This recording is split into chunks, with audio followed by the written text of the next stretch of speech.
Welcome, everybody. I'm excited to be here. Today is our Q&A that I had a few people posting, and they had some questions. So I'm really excited to have a chance to share some thoughts and ideas. I appreciate the fact that you guys are here. You're actively working on becoming a better version of yourself. And so I thought these are some really good questions that a lot of people struggle with or have, wonder about how to navigate this. So I want to share with you some things that I hope will be helpful. And I see there's a few of you here on. Welcome. I can't see what your names are, but if you put in the chat, if you have follow-up questions or if there's other things that you want to ask, I'd love to spend some time with those things as well. So today there are 3 questions that I want to spend some time on addressing. The first one is how to deal with urges. The second one is formal disclosures. How do you approach that? Third one is follow through. A lot of people have a hard time with consistency. So I want to share with you some ideas for these 3 things. Let's jump into the first one. How to deal with urges. A lot of people have this question about when urges come up, what do I do? How do I navigate this? How do I figure out what's going on here? What do I do to resolve these? There are a few things that I'd love to have you keep in mind. The first is that if you feel an urge, the more traditional way to approach this is to find a tool to help you manage it. And I don't think that that's a winning strategy because urges are not actually the problem. Urges are simply messengers. So this is my my philosophy is that we don't actually have to avoid urges or avoid places or things or whatever that might be triggering.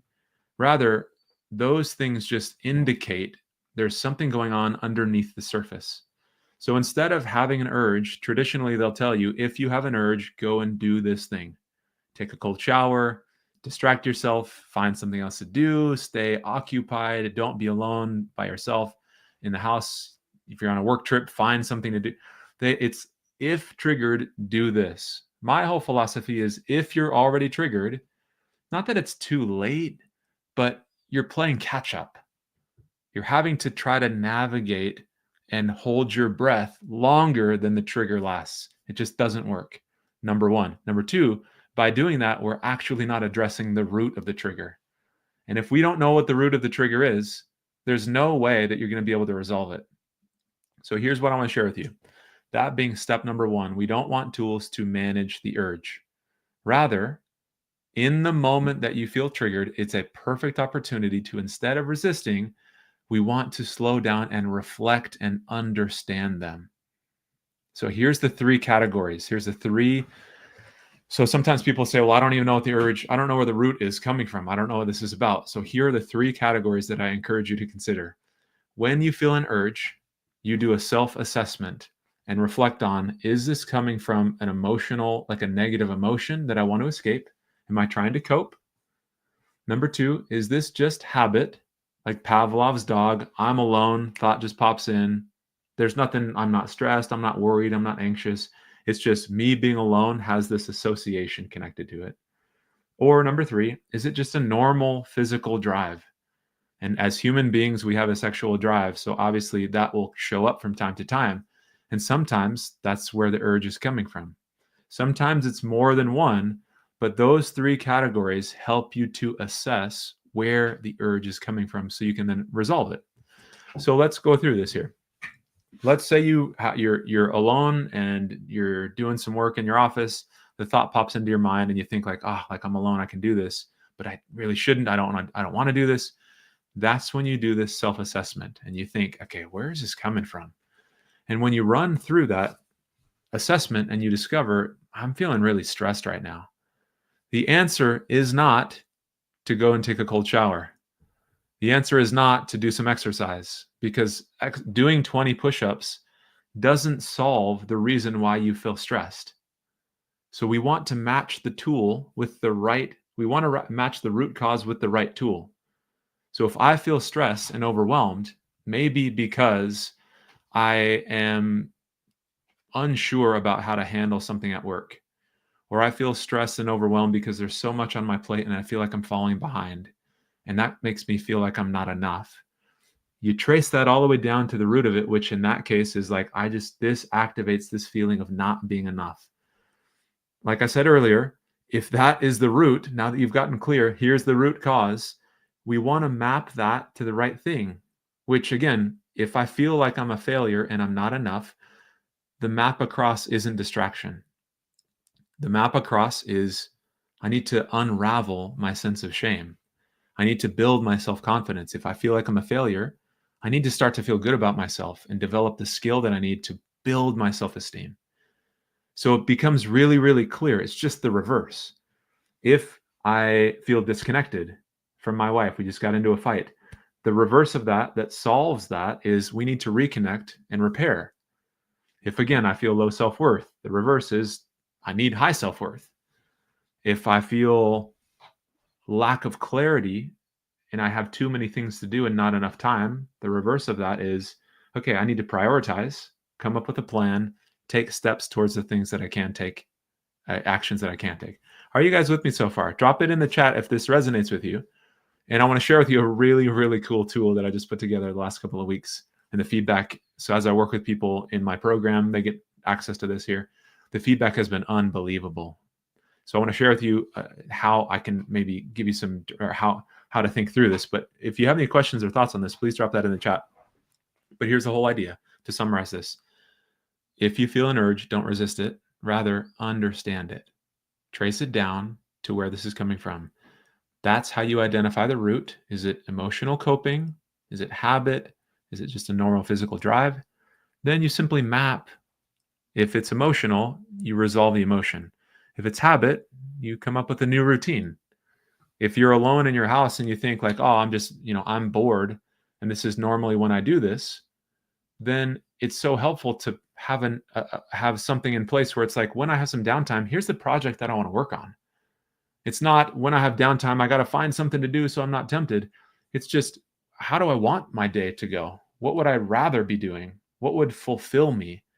You just build that into your routine. If it's a normal physical drive, we all have that. You can either channel that into your relationship in a healthy and appropriate way, or it's just, okay, I feel this normal drive. I don't have to act on this. I can just observe it.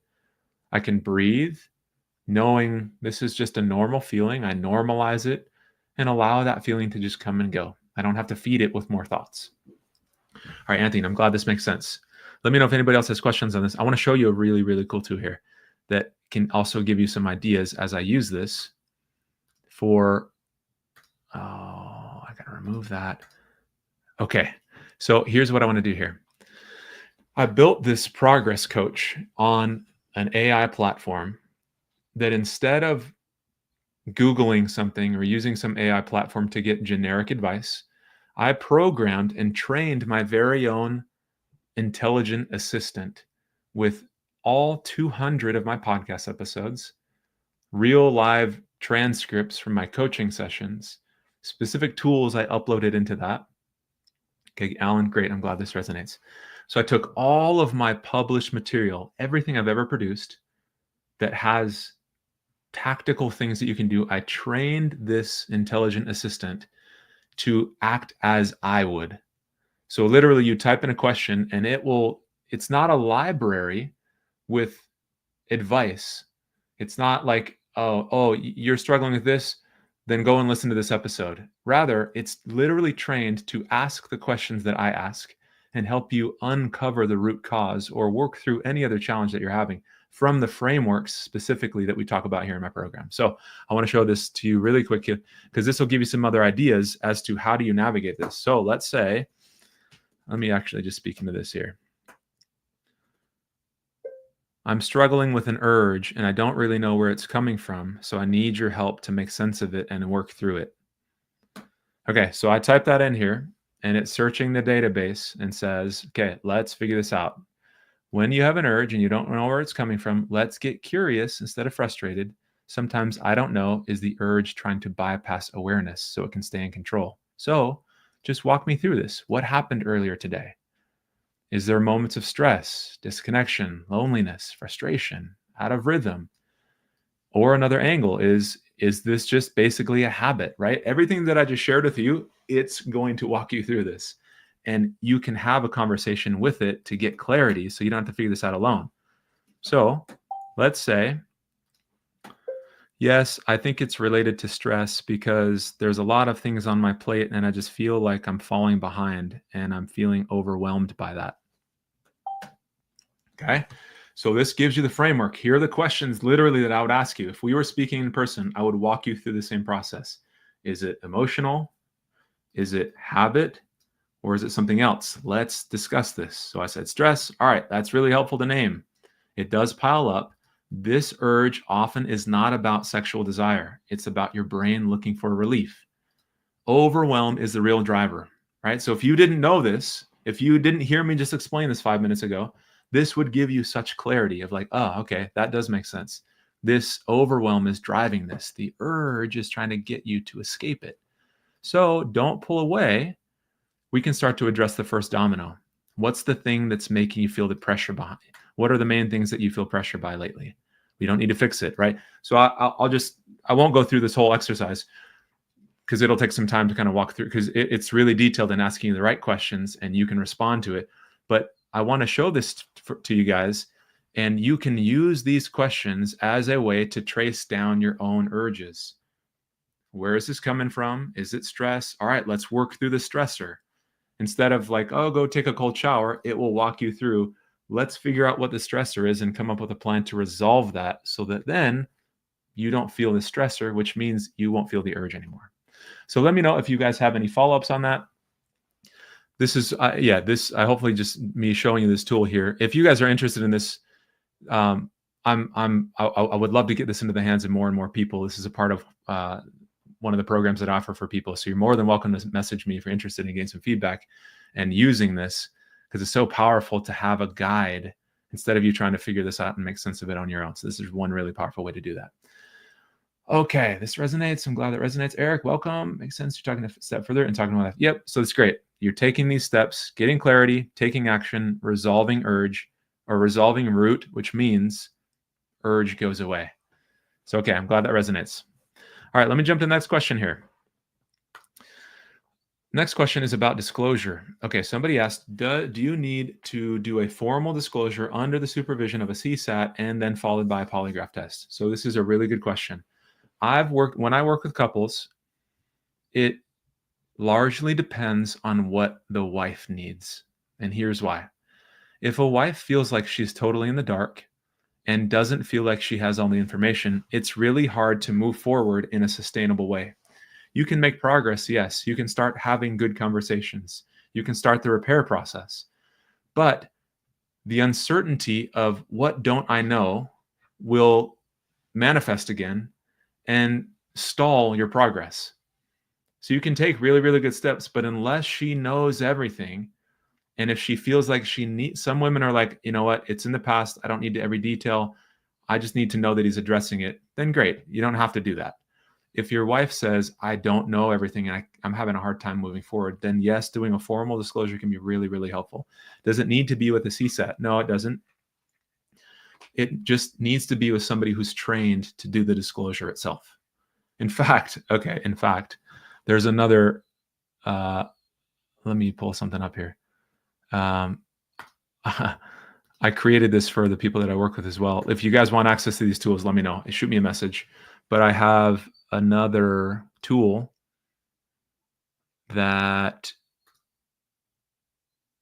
is the same. Let me see here. Okay, it's built on the same platform, but it's a disclosure coach. So this will walk you through the disclosure. If I type in, I'm ready to start the process, it will help you to understand the disclosure first. And then it'll help you map out everything that needs to be included. So it gives you, it's really interactive, and it gives you the specific things that need to go into the disclosure. So let's see, disclosure coach. Okay. So all of the stuff that needs to be included are all of the behaviors, the timeline, the scope, the extent, and this walks you through, okay, here are all of the, oh shoot, it keeps glitching here. I'll have to take a look at this one. It's not live. I don't know if that's affecting it or not, but it gives you all the categories of, you'd like to have that material. Yeah, shoot me a message, Anthony, and I can get you the information or shoot this over to you. But it'll walk you through all the categories. And let's see if it's, okay. For some reason, all the categories, maybe it's the live stream, I don't know. But it lists 1 through 20. So if I'm struggling with category 1, 6, 9, 12, It's going to say, okay, category 1 is masturbation. Now, let me ask you all the questions that are necessary for your wife to know. So you literally just speak into this. The behavior started when I was about 12 years old. What was the frequency? And then I would just speak to that. It was about 2 times a week. At its peak, how often did you engage? So you're basically answering all of these questions, and then the intelligent assistant here does all the heavy lifting to compile it into a narrative, and then you go on to the next one. Okay, pornography use. Here are all the questions that are necessary. It does a really, really thorough job. So Anthony, yeah, I'm happy to send this to you in a message. Shoot me a message here on school. And okay, so to go back to answer the question, does it need to be a formal process under the supervision of a CSAT? No, not necessarily under a CSAT, but somebody who's trained to help you. So this is where I think this tool might be helpful for people who are wanting to do the disclosure. The purpose, the main thing is that we have clarity. So getting clarity about start to finish, and it can be helpful. Some couples do it on their own after they have everything. If you're going to do a disclosure, I think it's more helpful that you work with somebody who can get it into a place that is shareable. This tool will help you do that, but it can also be helpful to have this done with a therapist so they can walk you through the repair process as well. Now, the polygraph test, again, this totally depends on the spouse. I've worked with plenty of women who just want the disclosure, and when they get it, they feel like, okay, this feels like there were things here that I didn't know about. It feels like there's enough detail and clarity. I don't need to have a polygraph. I feel like I finally have the truth. Other women have a hard time believing the disclosure, even if it's fully complete. Then following it up with a polygraph, some women do decide that they need that. And if so, it's worth doing it, because there's no convincing somebody that you've shared the truth if there has been dishonesty in the past. So by covering all your bases, making sure the disclosure is full and complete, it can be helpful when it's supervised and done with somebody to help you guys repair and work through it. And then the polygraph, if a spouse needs it, it's worth doing. So I hope that answers that question. Let me know if you have follow-ups on that for those of you who are here. And if you're watching this on the replay, drop it in the chat and I'm happy to answer that as well. All right, let's go to the next question here. And I think there's a little delay in the chat. So if you have a question, just drop it in and I'm happy to revisit that. All right, the last question that somebody asked was about follow-through. So the way that I think about follow-through, it involves a few different steps. Number one, getting ultra clear on exactly what new behavior or action you'd like to start to implement. So if you have a goal, let's say, of working out. In fact, let me share with you a personal example. I had a goal of reading, so I'm religious, I'm Christian, so I like to read scriptures. So I had a goal of reading the scriptures more, because sometimes it was, well, there was I go through these phases where I do really well and then it falls off and then I do well. And so I'm like, I got to figure this out and dial this in. So I first identified, here's my goal. I want to read the scriptures for 20 minutes, 30 minutes, an hour, whatever it is. Doesn't matter what the time limit is. I want to read the scriptures more. I want to do that daily. Step number two, why doesn't it happen? Where is the breakdown? Because if you just have a goal and tell yourself, I'm going to commit to this goal and I'm going to make this happen, if you have failed in the past to make it happen, there's a reason why. All we want to do is understand the reason. Once we do and figure out where it breaks down, we can put something in place to resolve that. It's not a matter of try harder. It's a matter of where is this falling through the cracks. So for me, I had a plan. I'm going to read it at night.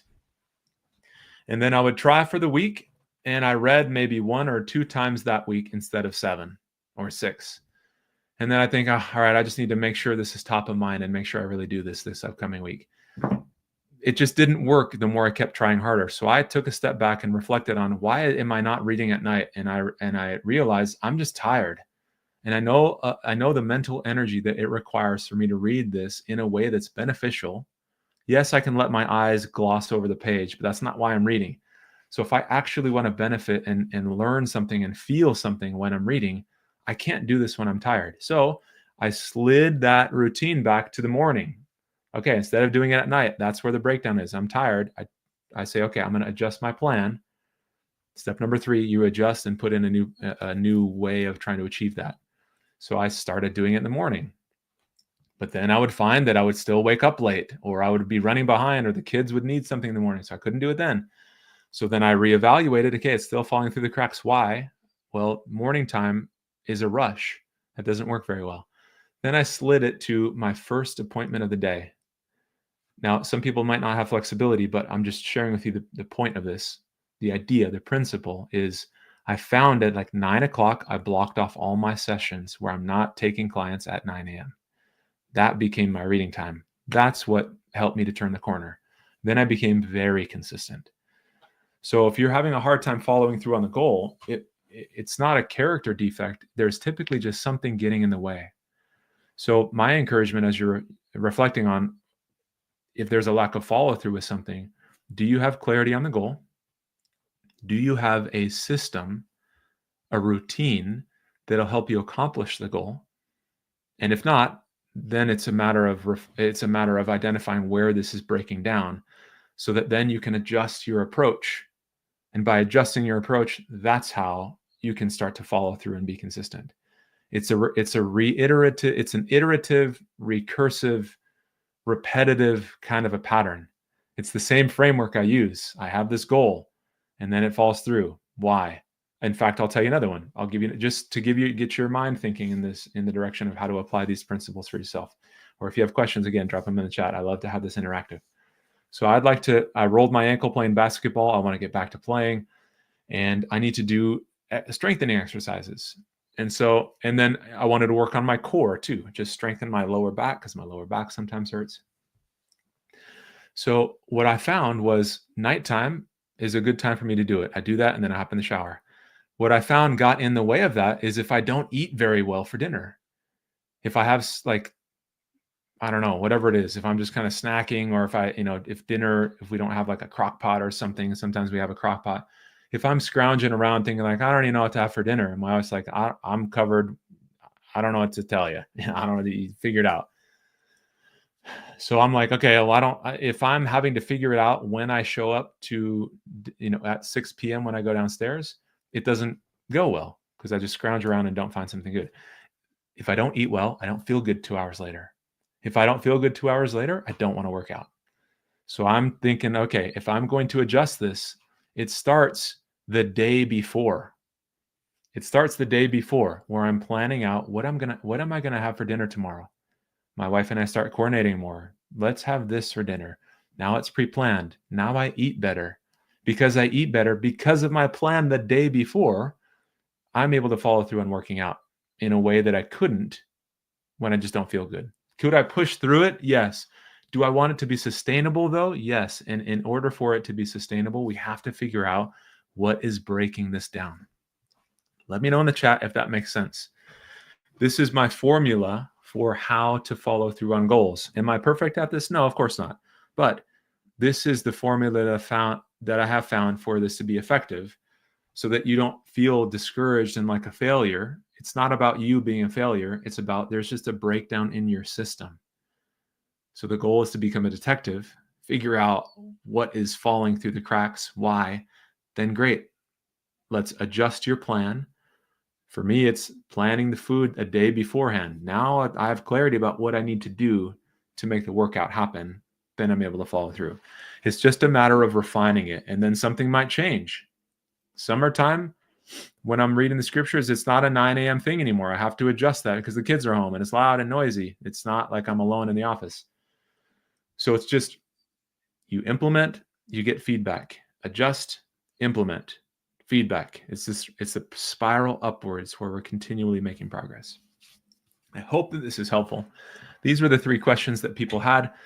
And so it looks like there's no other follow-up questions. So instead of me just kind of droning on for the next hour, which I would be happy to do, just sharing different ideas, I want to make this as impactful as possible. So my encouragement for you, if you resonate with any of these things, whether you're looking for help to resolve the urges, you've got the framework for that.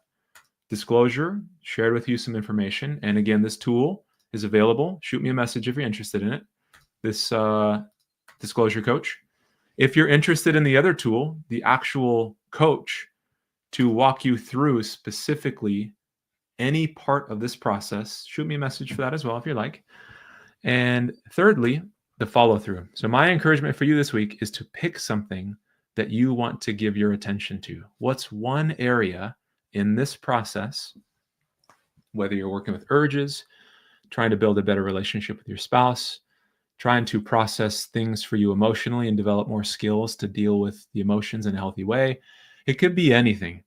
My encouragement is to pick one thing, figure out how you want things to be, right? Clarity on the goal. What do you want to be working on?